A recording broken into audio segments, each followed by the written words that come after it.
Woman doesn't realize her Tinder date is a killer. Let's lock in. It's December 1st, 2018. CCTV records 22-year-old Grace and her Tinder date, Jesse, getting ready to leave a bar. They had just met a few hours ago, but already they're about to head back to his place. From the outside, everything seemed to be going perfectly well. So well, in fact, that soon after they could be seen heading to a nearby hotel and up to Jesse's hotel room shortly after. Nobody... Nigga, that ain't his place. Grown ass man. Now, this is some red flags here, chat. And tell me if I'm tripping. These are two grown ass adults. Why are they getting a hotel? If y'all can go back to somebody's place, go back to somebody's place. Unless y'all married. Just go back to somebody's house. Or you think they like coordinated, all right, we're gonna get a hotel, this, that, and the third. I don't know. Tell could me have if I'm tripping, expected that this was the last time Grace would ever be seen alive. The next day happened to be her birthday, and nobody was able to reach her all day. And the same was true even days after. Yo, offing somebody before their birthday is nuts. It takes a different type of nigga to do that, bro. That's a sick individual. It was like she disappeared off the face of the earth. Her friends and family quickly reported her missing, but to no avail. Meanwhile, Jesse was recorded on CCTV out and about, going up and down the elevator, carrying cleaning supplies, and what appeared to be a suitcase. What's up, guys? It's Lex from Los Angeles Recruiting School. Come check out some of the studios Not even a in here minute that in, students nigga, get hitting to us work with with here on ads. campus. Shut. Suitcase with contents that would shock everyone to the core. And what's even worse, the killer had another date lined up. And if the cops don't intervene and arrest him quickly, this girl, as well as countless others, could fall victim to this very same man. Yo, is this dude like doing it multiple times to multiple different girls? Like, what's this nigga on? I guess we gonna find out, chat. Tell me what happened last Saturday. From the beginning? Yeah. At 5:37 p.m. on December 1st, 2018, Grace, who just finished a backpacking journey from England to New Zealand, leaves her hostel to meet Jesse. Meanwhile, Jesse is having pre-date drinks at a local bar, downing several beers before the date begins. In fact, as he leaves the bar, you can still see at least 4 empty bottles sitting on the table. They meet in a popular spot where there's plenty of people, making Grace feel safe while she meets her date for the first time.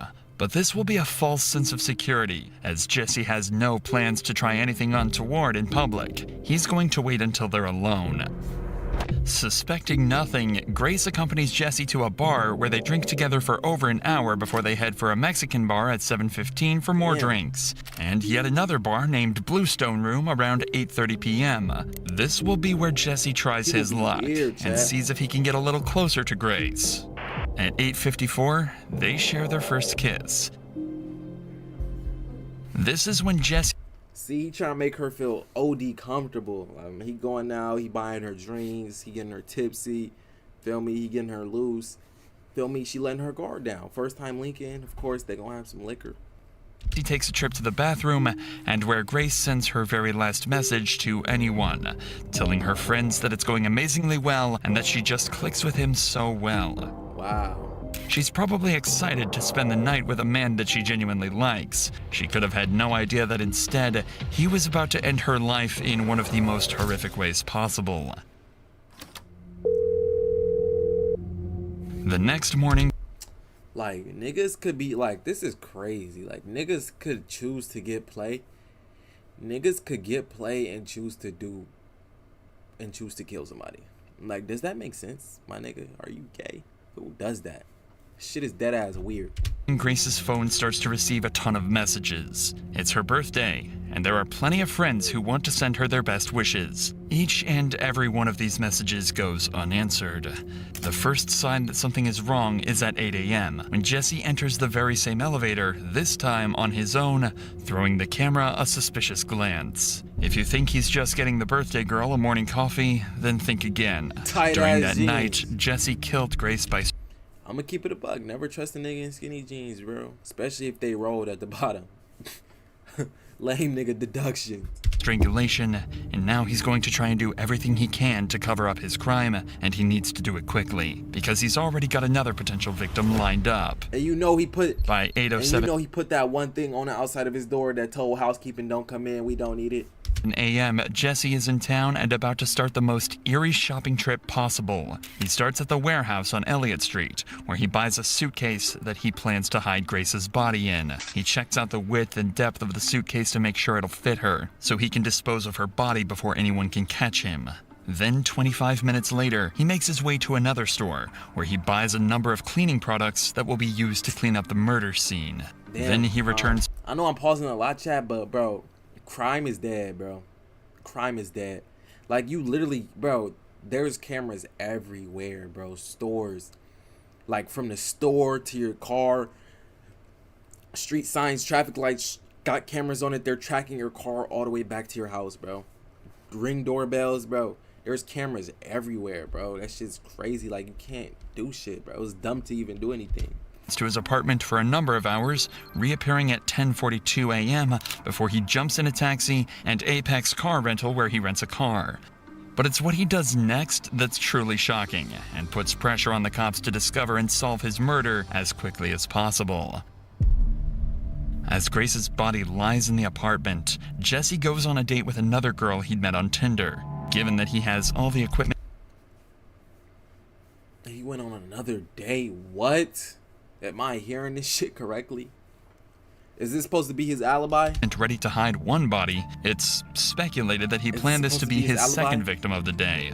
As he arrives at the bar, Oh, Jesse is second wearing victim. exactly the same clothing that he wore the night before, possibly the same clothes that he wore when he killed Grace. We are not sure whether Kempson was as pushy in his initial messages to this girl, but what we do And like, ladies, bro, stay away from niggas like this. He got skinny jeans with dress shoes.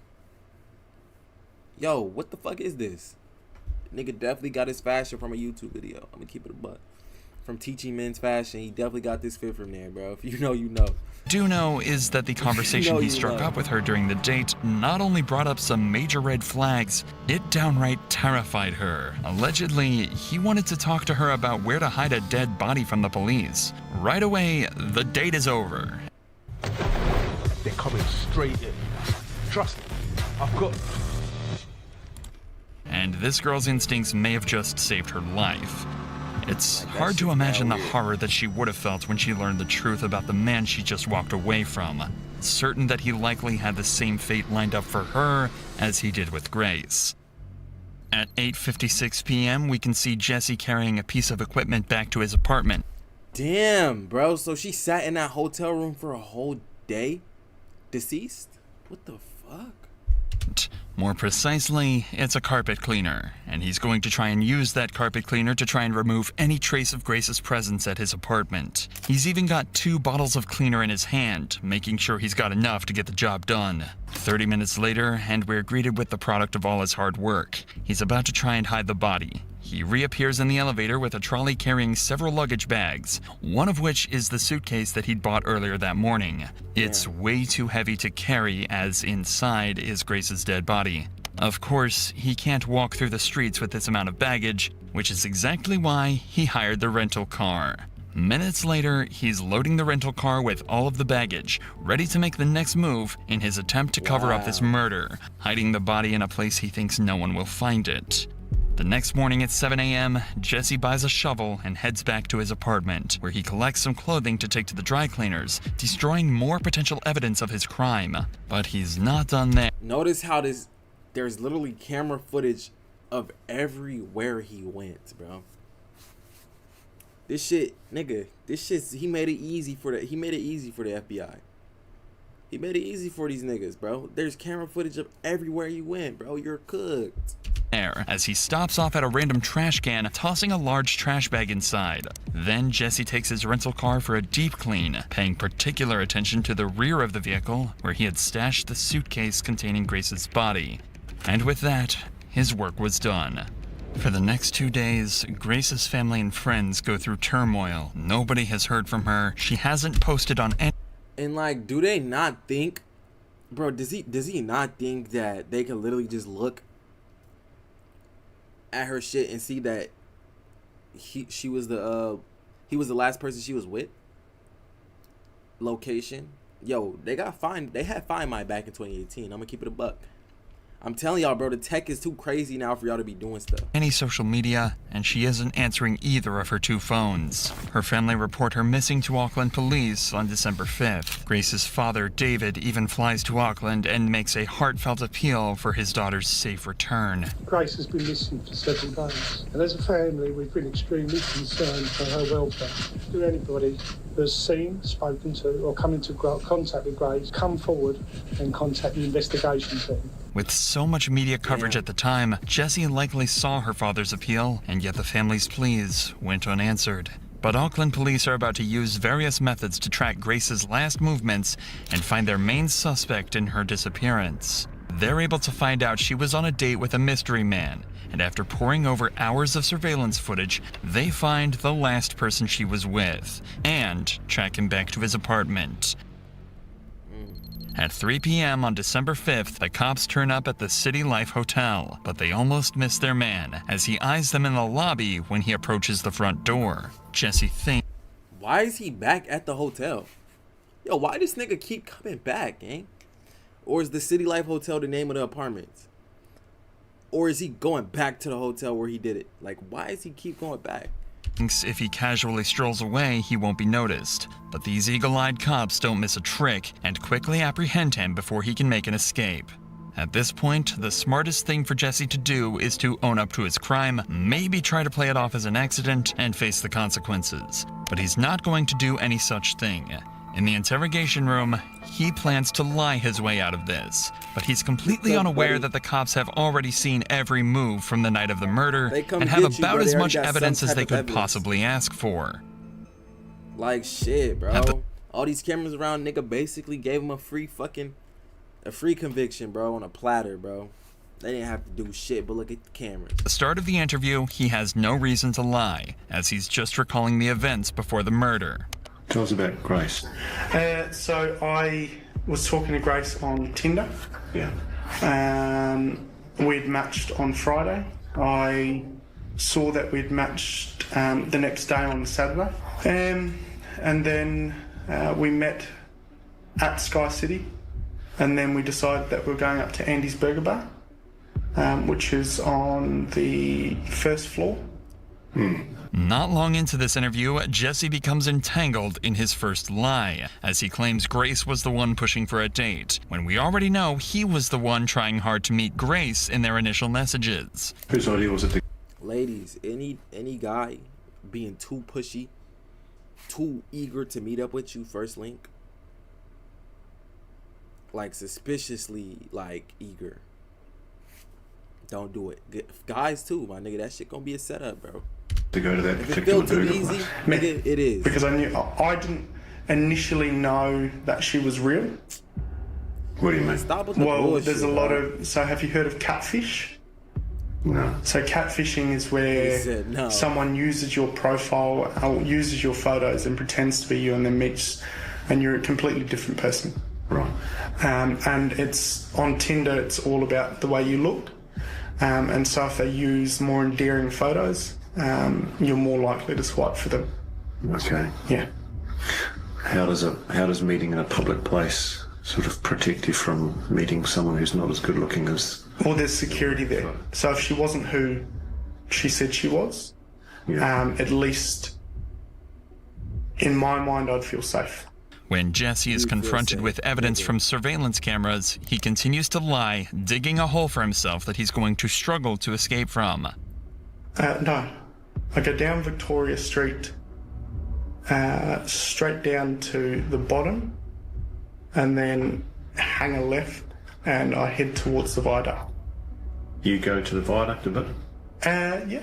Yeah. Yep. You've kind of walked in a bit of a funny direction if you were planning to go to the viaduct. Well, it's the direction I normally go. Yeah.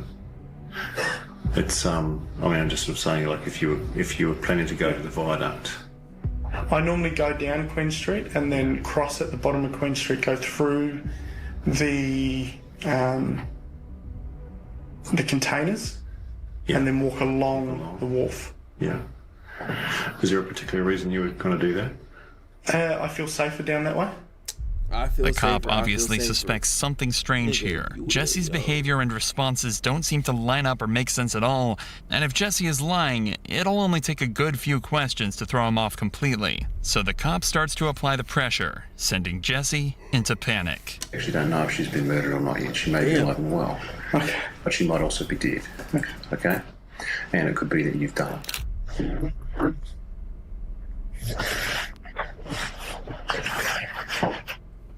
Yo, I wonder what be going through their heads like during this time. Like, do they be thinking like, damn, what the fuck? Yo, do they be feeling like they in like a movie or some shit? Like, damn, there's some way I can get out of this. There's some way I can outsmart my way out of this, and I'm walking home today. I'm gonna keep it a buck, gang. Once you in this interrogation room, your ass ain't walking home, gang. You ain't walking home after. Hey, I just want to ask a question. Am I being arrested for something I didn't do? You haven't been arrested, mate. Oh, Am I being arrested for something I didn't do? Nigga, the fuck? Your ass did it. If your ass didn't do it, you wouldn't even have asked the question like that. You would have said, am I being arrested? They said no, I would have asked to leave. I'm gonna keep it a bug.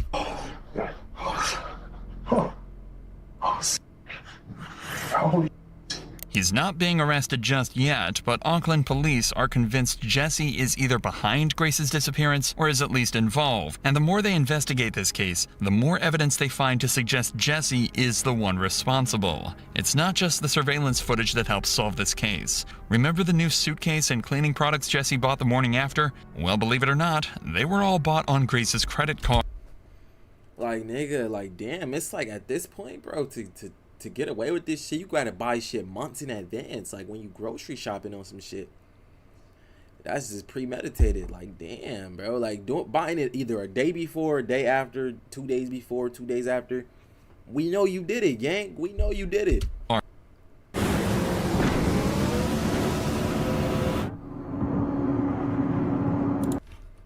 As well as an extra night's stay at the City Life Hotel. Wow. In fact, it's very possible he paid for his second date on Grace's credit card. An extra day at the hotel Wow. should give Jesse time to clean up the mess. But it's going to take more than a carpet cleaner to get rid of the evidence. When police search his apartment, they find traces of Grace's blood. The credit card payments, the witness testimony, cell phone locations placing Grace and Jesse together, and the staggering detail found in the surveillance footage backed their suspect into a corner, and in his second interview on December 7th, they left Jesse no choice. Oh, so they actually let him leave after that first interview. Interesting. But to confess, a confession that would soon lead into one of the most interesting but troubling defenses ever used in court. Started talking to me about 50 Shades of Grey, which is Nigga, don't lie and act like she wanted it rough and nigga, you accidentally did this and that. Cause nigga, you would have just came forward and said that shit, nigga. You, bro. Alright, let's hear what he got to say. ex-fantasy movie that's out. We started having sex. At first it was just normal. It was very placid. And then she asked me if we could get into bondage. And then all I remember is falling asleep in the shower. I need to stop. I need to go. Would you like some fresh air? Yeah. You need to go, gang. Nah, yo ass staying, gang. Then you remember falling asleep in the shower. Nigga, you capped out, bro. Please. I was in shock and I didn't know what to do. I went downstairs and I was just, I don't know, I was all over the place. I didn't believe what had happened. I was just terrified and scared. I thought that she had gone. I thought she had left. Pathologist, specialist doctor will perform a post-mortem. Yeah. They're very skilled at establishing people's causes of death. Do you understand that? I went to the warehouse at the atrium and bought a suitcase. I went back and I was just in shock. because it just didn't seem right. So he's trying to act like he blacked out or some shit and did it. Nah, bro. Just stop that, bro. Stop this act, bro. Grown ass man. You gotta take accountability for what you did. I'm gonna keep it a buck. James. Is that his name, James? I left to go and get cleaning products. So I messaged a friend and said I'll meet you at Revelry. After finishing drinks with her, I got back to city life. And the whole time I just kept saying, I'm sorry. And then I went downstairs and I grabbed the porter thing and I put the suitcase on top of the porter thing. I drove the hire car into Wilson's car park and parked it. I woke up the next day at about 5 a.m. and drove the car out to Cumu at first. Now, you see how stressful this shit is?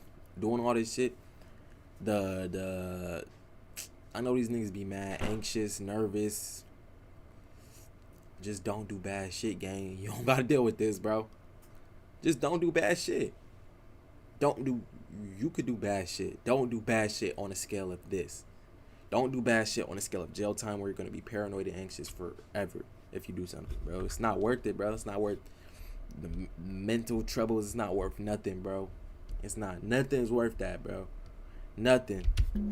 I picked up a shovel from ITM at Cumu. I ended up driving towards the Waitakaries.